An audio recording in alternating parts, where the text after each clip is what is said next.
What's up, ladies and gentlemen? My name is Christopher.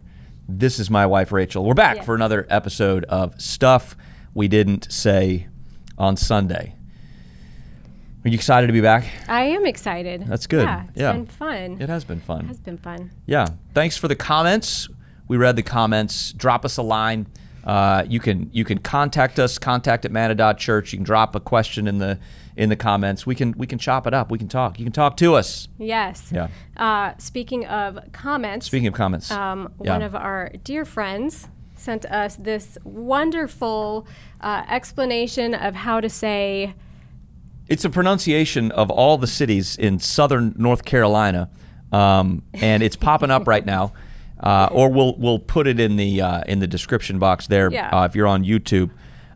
This is just fantastic. We've got the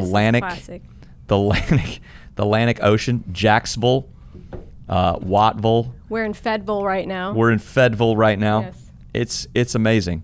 I'm interested to hear how many of you knew that all of these were what I don't even know. I don't even know what some of these cities are. Yeah. Oh, there's Watt Lake. No, but one of the best is North Myrtle. North Myrtle Beach. North Myrtle. Yeah, that's just fantastic. I love the way we pronounce things. That's not the way I pronounce things. How do you pronounce things? Well, we already know from last week. There's the way everyone else pronounces them, and then there's Rachel's way. Yeah, or just the. I'm gonna stop. Say it. I'm gonna stop. It was on the tip of your tongue. Tip of my tongue. What were you gonna say? You were gonna say the right way to pronounce the words. Hey, moving on. We got a new question of the day. Dumb question of the day. Would love your feedback on this. A few weeks ago, we were at a restaurant and we were for breakfast. Yeah, you for and me. Breakfast, it was a Saturday enjoying morning. Our time. Just the two of us. You got to say it's Saturday morning because then that puts it in the context of breakfast, right? It was breakfast. We were having breakfast together. Yeah.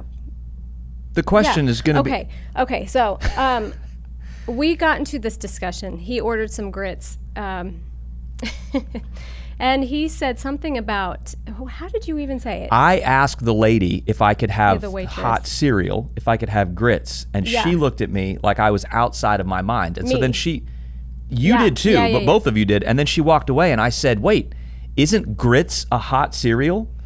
Yeah. No, it is not a hot cereal. I've never heard grits referred to as a hot cereal ever in my life. Grits is a... I'm going to stop you.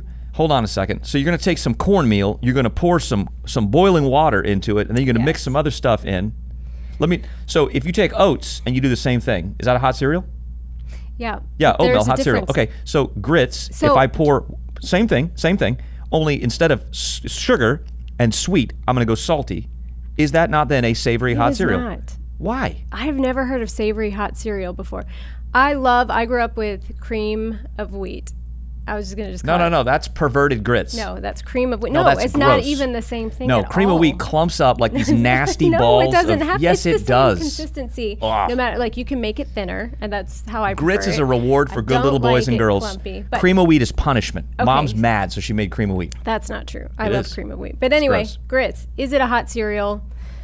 I don't think that it is. Some of y'all need to bail me out because it could be that grits, some of you don't even know that grits is a hot cereal. So right now, I'm opening your mind. I'm enlightening you. No. Think of it this way. I would like some shrimp and hot cereal, please. That is disgusting. What? So, yes, that is disgusting. So, shrimp and grits. Not a hot cereal. Tell us what you think. No, now wait a minute. I've got an argument that I'm trying to formulate because I'm mad now. You mean to tell me that on Sunday night when I sit down and pour a bowl of cereal, because that's what everybody eats on Sunday night for dinner.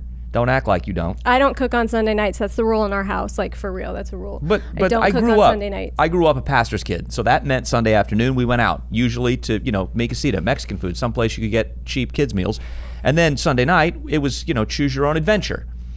That's like a saying in our house. Sunday night is choose your own adventure. What does that mean?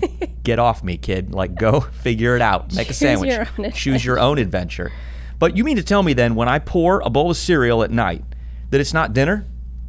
Of course it's dinner because you tell me it's dinner. So I can't make a savory breakfast delicious treat with bacon and cheese and then at the same time when nighttime comes pour a savory kind of sauce and throw some shrimp in there. Yeah, you can have cereal for dinner, but grits. Anyway, grits.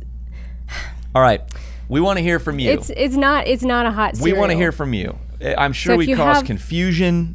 I'm sure we've caused chaos. Or maybe some enlightenment. I don't know. We've probably broken the internet. I don't know what's going on here. Anyway, feedback is appreciated. No, feedback is necessary. If I'm the only, listen, my mind is open. I'm ready to learn. At the same time, my grandma told me that hot cereal, grits was hot cereal, and she's in heaven. So that means, she's with Jesus, which means her mind is completely perfect now. And she still agrees with me. So what's funny is our two questions so far that we've done are really basically north versus south, I think. Only a northerner would say it like that. I think if people say your northern aggression is a hot cereal. Your northern aggression jumped on me and tried to take hot cereal. No, I think that's what happened. Maybe people who will say that is hot cereal will be southern. Maybe. How insulting. No, that's not insulting. You just insulted my heritage right in front of me. That's not insulting. Anyway.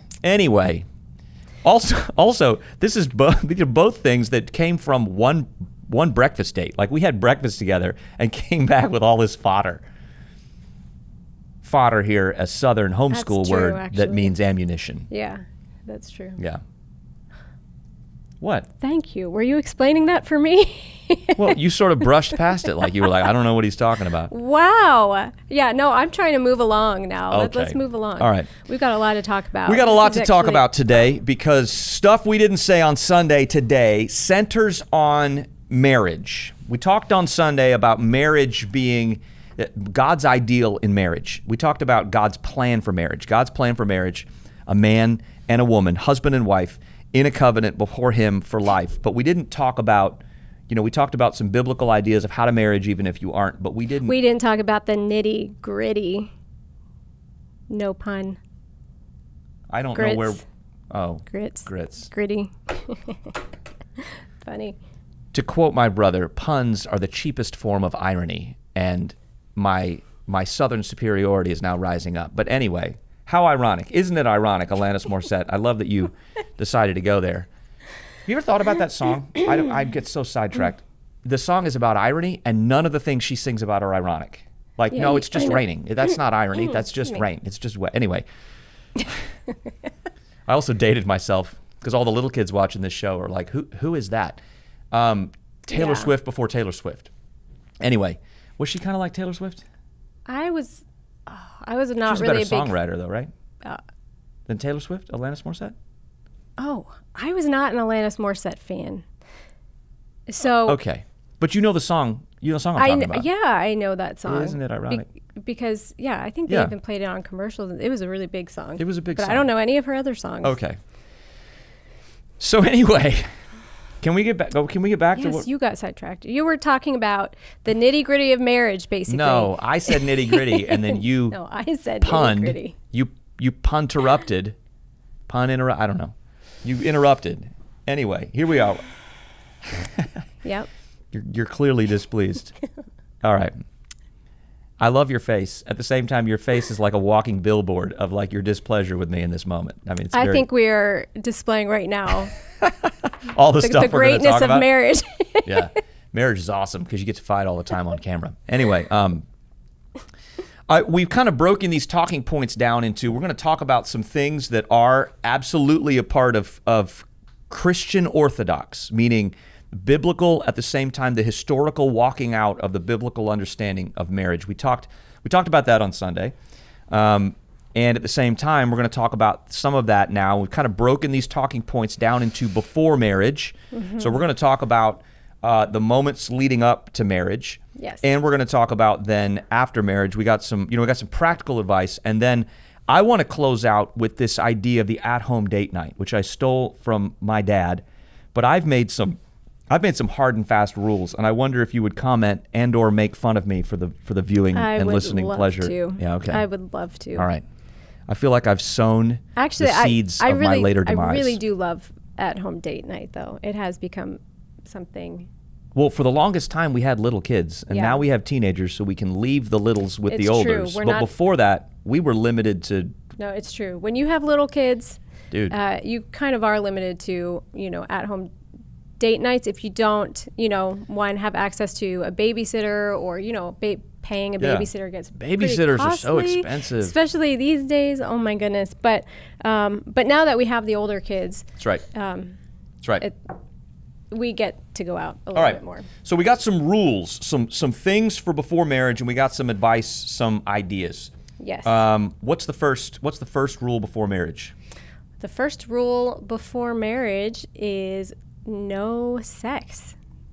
That's correct. That's true. Crossing the line. You need to have boundaries, healthy boundaries. You need to have accountability, people that you, can call if you're struggling in certain areas. That's right.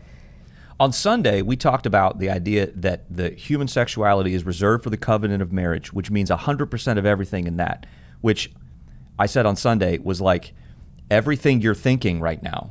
Yeah. So when you say that, we're not going to define it, because really we don't have to. There's a few reasons.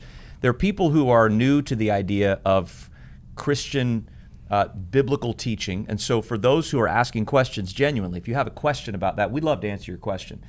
But I heard a guy talk one time about this whole idea of biblical teaching and people pushing against biblical teaching. Sometimes people push against biblical teaching for no other reason other than they want to sin and don't want to feel guilt. Mm-hmm. And so if that's the case, how would I say this to knock it off? That's kind of what I would say there. Can I go a little under the hood on that? Yeah. So this is why I mentor some amazing young men of God, and I was talking to a particular one, and he asked the question about, so you say no sex before marriage, why do you say that? Mm-hmm. It's a gift that God's given us that really is how to describe it? This was perfect. When I went for a run this morning, I thought about this point, and it made perfect sense in my mind, and now it's like evading me. Of course it did. Of course it did, yeah, because I didn't write it down because I was running. But it's the great Illuminator, the Great Enlightener. It's an amazing gift that God's given us. At the same time, when we put it before all this other stuff that we're talking about, because really relationship and marriage is not just a have sex free thing. Like, that's not the reason that God gave it to us. It's great, but it's not the leading point. And so when we get that out of whack, what we do is we take all the other things, all this other stuff that we're going to talk about, and it shades it in a wrong way. We've put the gift before the work that it takes to walk the aisle. And so I was telling him, bro, the problem with sex before marriage is that it clouds your viewpoint of everything else. Suddenly the things that are like, whoa, these are red flags, we should not be going this direction. Suddenly you're blinded to those things. And at the same time, you have other things that you just sort of overlook, and then we end up in this relationship where the cart's before the horse, everything's out of whack. We've taken God's design and we've moved it around and then gone, well, I can't seem to figure out.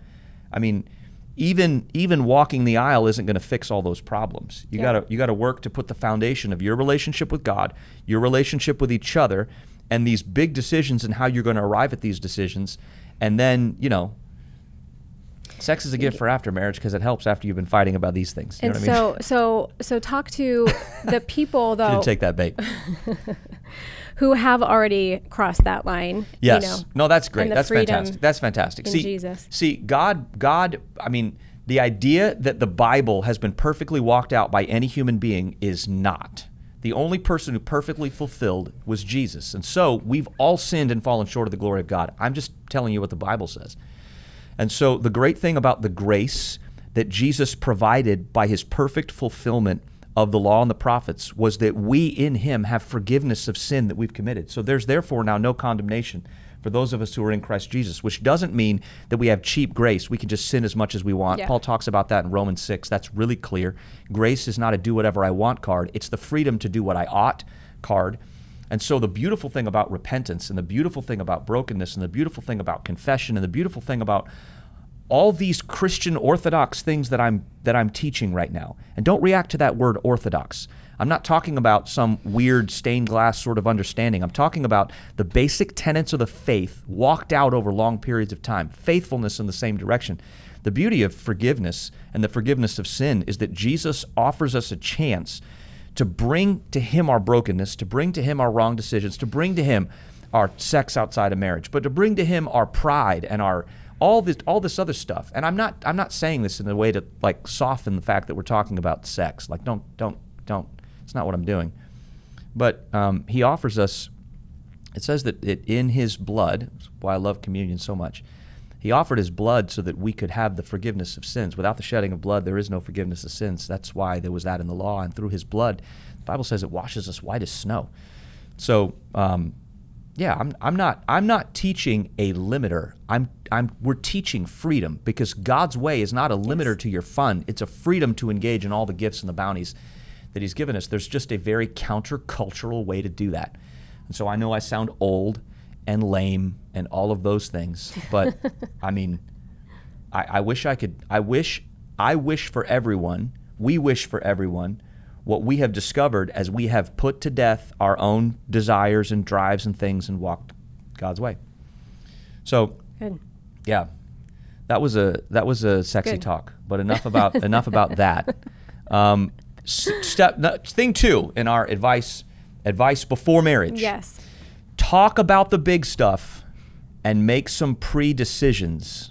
Yes. There's some stuff that you think is big stuff, and some stuff I think is big stuff. That is true. But let's talk about some of those big decisions. That is actually very important, because a lot of people go, oh, you know what? We love each other. We're going to figure that stuff out later. Right. It's okay because we love each other. But that's a great formula for some big arguments. That's right. And so I think the best way to avoid that is to talk about it up front. I mean, when we met... I was going to say, let's get practical. Yeah. We started dating. We kind of had a quick relationship, but before we got married... We got into the big stuff right away, talking about things that were important. So let's be frank. You had a car. You had payments on the car. I didn't. Yeah. You were going to school. I was going to school. We both had jobs. We both had separate bank accounts. Now, I'm not telling you that any of those things are wrong. I am telling you that those are things that you need to talk about, because that was titanic. Just that notion. She has her own bank account. I have my own bank account. And now that we're married, are these your bills, my bills, our bills? Again, I'm not saying that any of these things are right, wrong, or indifferent. I'm telling you that these are the type of things that we need to talk about and make some pre-decisions, because otherwise it gets really challenging. Stupid stuff. Our first big fight was about who has first dibs in the bathroom. Do you remember that? We came back from our honeymoon, and oh man, they need to hear this, because this is important. Do they? Yes. I don't mind saying this. It's a little bit personal. How's it personal? You were in the bathroom getting ready. And it's kind of a long story. And I came in and was like, well, if she's using the sink, then that means that the toilet or the shower are both open. Yeah. I'm one of 5 boys, which means there are 3 stations all being used at the same time in the bathroom. And Rachel was like, I'm not having that. You're going to the guest bathroom. Yeah. And so we fought about whose bathroom is this, yours, mine, or ours. It was a big fight. And then he discovered, I guess we didn't think to talk about, hey, when someone's in the bathroom, use the other bathroom that's free, right around the corner. And I still carry trauma. When I walk in the bathroom with her, I'm like, what's on and off limits here? Like, can I brush my teeth? I see you're over there. Is that? Yeah. Yeah. We're making silly statements, but you need to talk about big stuff and make some pre-decisions. Big stuff. Like, do you want to have children? How many, how many kids? Right. Like, what's your goal? Things like that. Private school, public school, schooling for kids. A lot of it has to do with the kids. But even careers, how you want to budget things. Right, budget. Yeah. Big stuff, and make some pre-decisions. Not all of that has to be set in stone, but you should come with everything out on the table. And let me say this, for those of you listening who are going, I want to get married, but I'm not married and I don't have even a prospect. There's still time to put these rules into practice. That means we don't have sex. We don't put the cart before the horse. At the same time, it means to start thinking about some really big pre-decisions. I mean, there are things that maybe are deal breakers for you. God's called you to this. You're going to walk this path, which means anybody who is opposed to your career path that God's called you to. That's why I keep coming back to this no sex. That's what blurs this thing. Like, we can make this work. God's called me to this, and I'm eventually going to finish this school and go to here, but he's going over here. Honey, don't sleep with him. Like that, we're not headed in the same direction. Both of these directions are from God, but we don't need to muddy up the waters. I want to talk about a really big thing.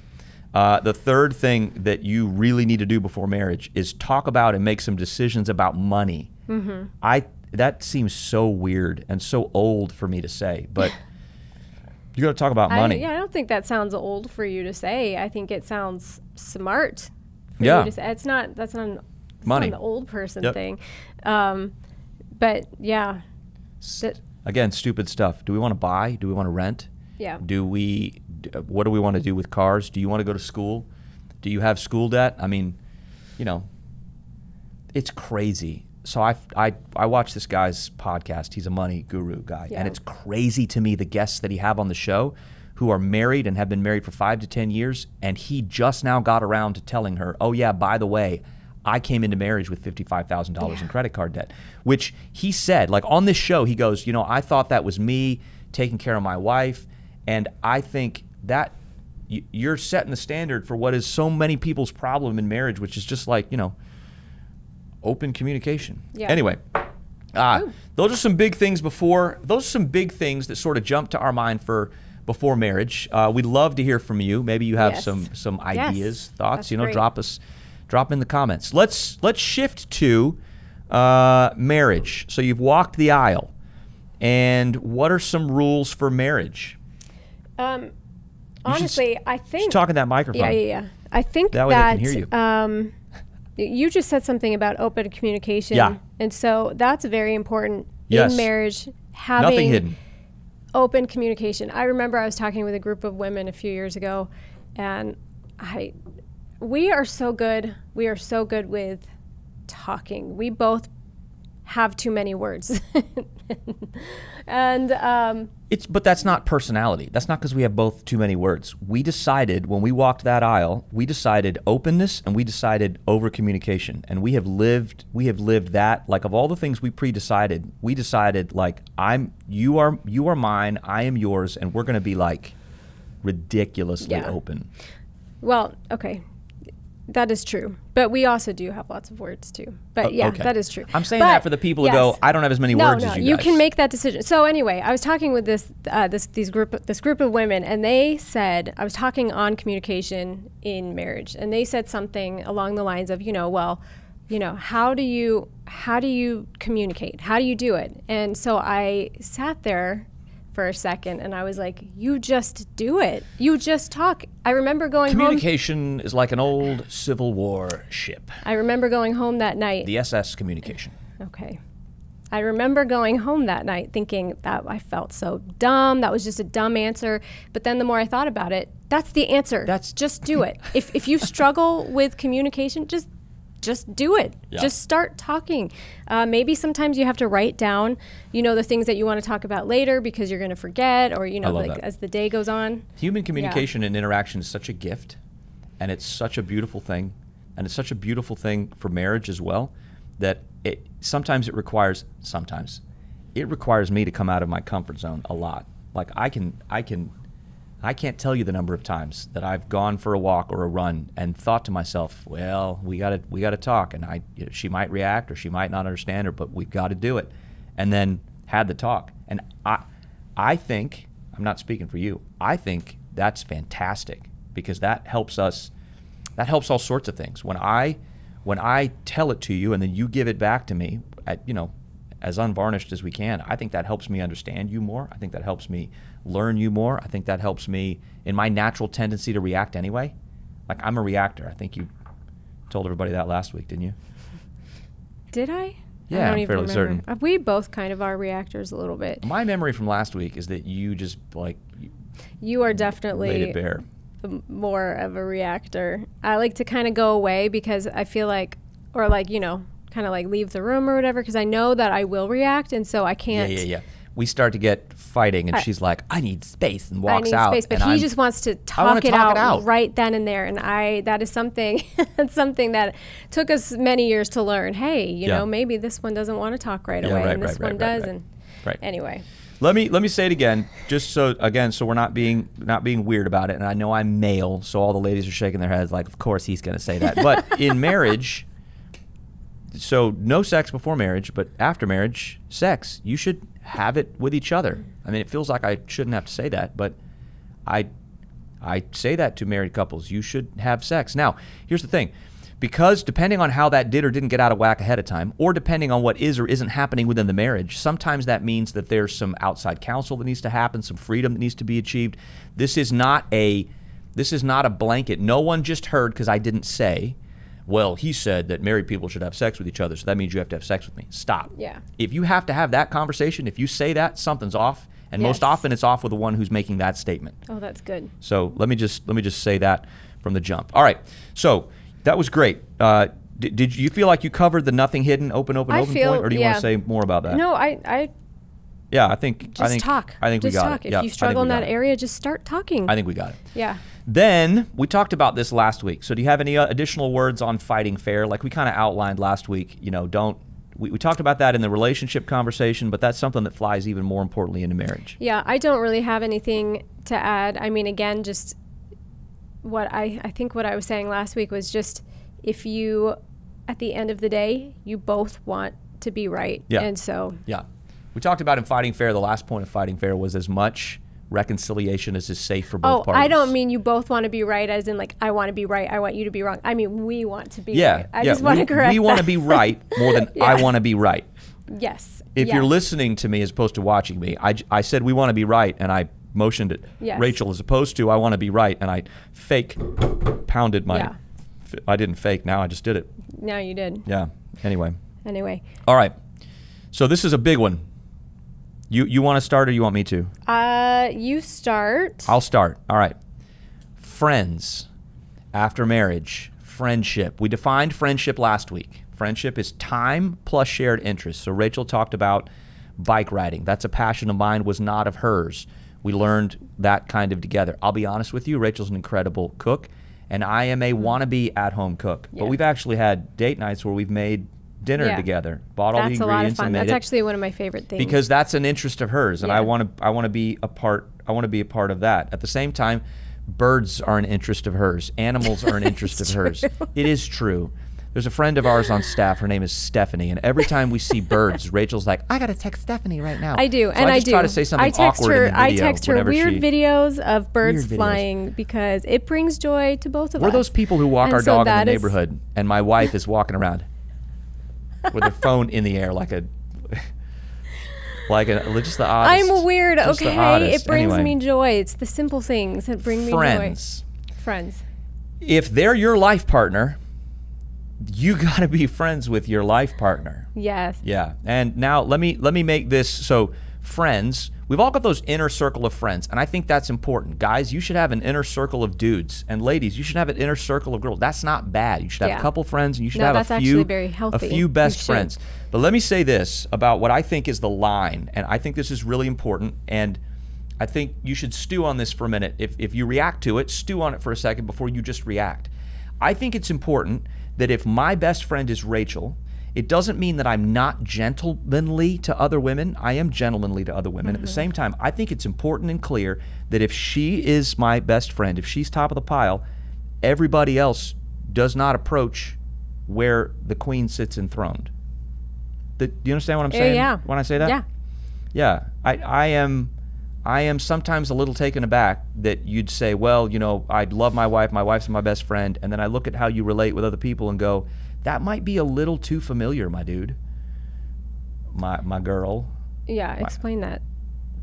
That might be a little too familiar. I just kind of did. I think that if we're pursuing oneness in marriage, I think that oneness in marriage should be our primary chief focus. And I recognize sometimes that happens. You go look for not look for things, but you have friends outside of marriage who are helping you because there's problems in the marriage. Yeah. But I think that's why we come back to the same application all the time. I think that's why small groups are so important. I think you need to have, if you're married, I think you need to have couple friends who can help you, who are a few steps ahead, who can help you. That's why, discipleship is so important because it's Jesus' model for how we're supposed to walk more fully with him.